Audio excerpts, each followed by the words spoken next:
Hello everybody, hope all of y'all are having a good day today. It's Friday morning here in the Philippines, and I just finished dropping some folks off for school, and I'm sitting on the side of the road at the street market and my nanay is looking for bungus, that's milkfish, for us to have for the weekend. It'll be our fish for the weekend, what we'll eat along with rice.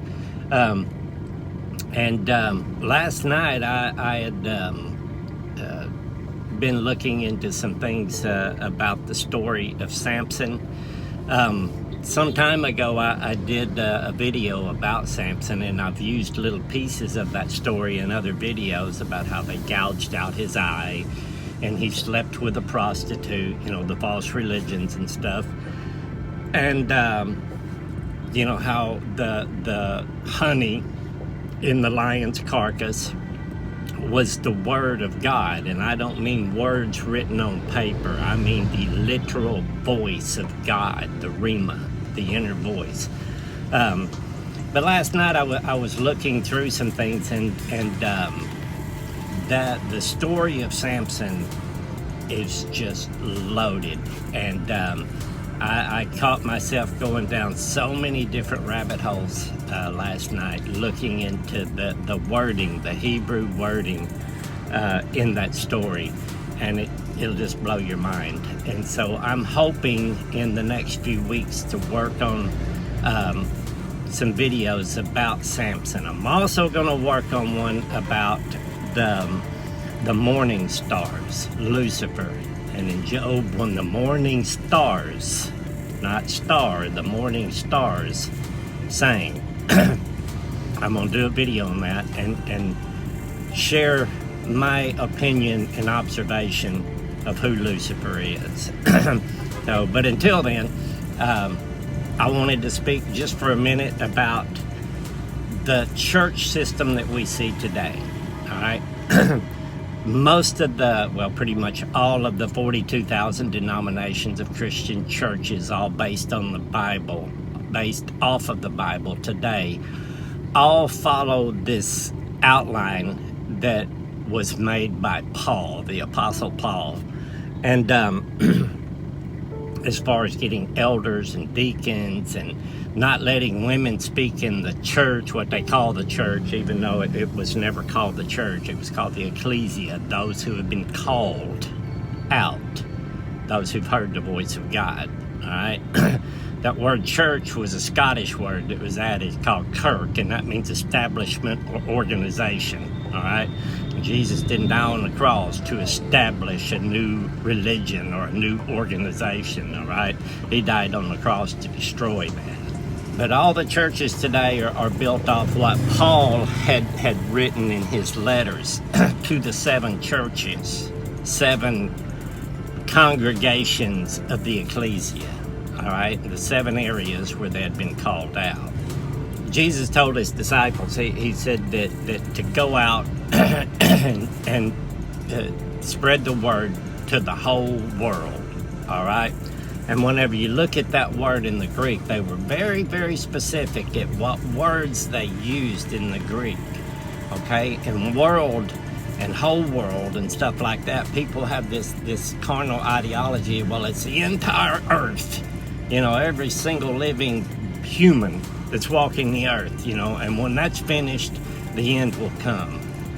Well, when you look at the Greek, the word that they specifically chose to use there, it means the whole Roman Empire at that time, okay? Because the rest of the world in their mindset was just nothing. So the 10 tribes of Israel that had been scattered had not been scattered farther than the Roman Empire. God made sure that they stayed within range, okay?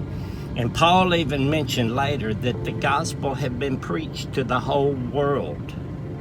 All right, so the end that would come that Jesus was speaking about was 70 AD, when the temple, the Romans came in and completely destroyed the temple. All right, the end of the age was the Mosaic law age, sacrificing animals and all that stuff. That all ended in 70 AD. The end came. All right? Paul wrote all that stuff about not forsaking the established or the assembly of believers and things like that because he knew what those people were going through at that time. He had been taking part of it when he was Saul, persecuting Christians and stuff. He was telling them, don't forsake assembling together. You guys need each other for support, for strength, just to hang on, to get through this mess until this happens. And I think it was Nero that was really persecuting Christians bad, and that's where the term Roman candle came up with. People have the Roman candle fireworks now, and they run around with them, but that name actually came because he would use Christians as literal candles to light up his gardens. He would have them tied up in animal fats and things, and he would set them on fire from the feet to it'd be a slow burning death, and they would burn like candles. All right? That was a great tribulation that those people were going through, and Paul was just trying to keep them organized and together because there was also a lot of wolves in sheep's clothing trying to mingle the law with grace of their calling.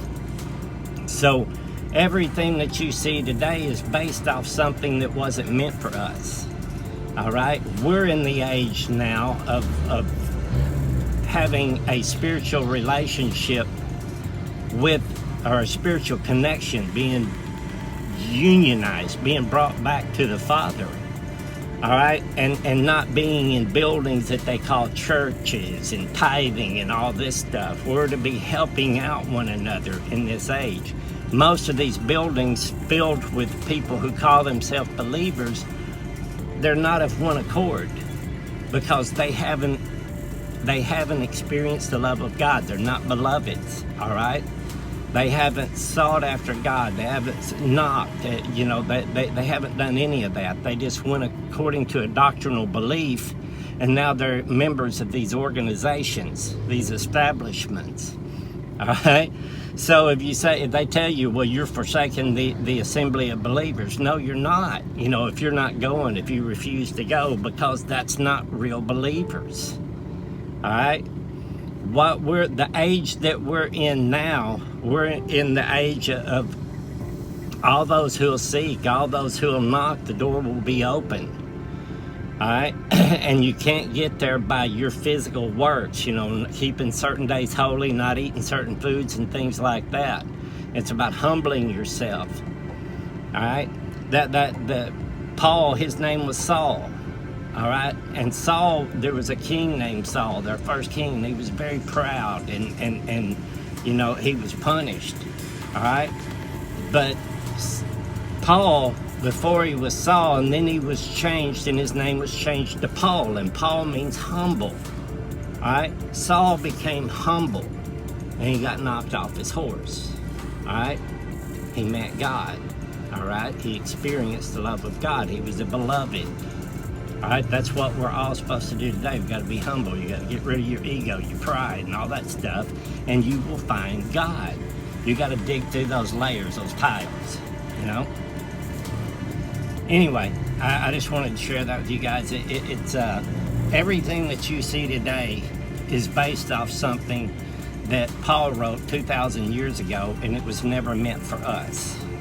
All right? It was meant for those people at that time to keep them together, to give them solidarity until the end came. Had nothing to do with us today. I love you all. God bless.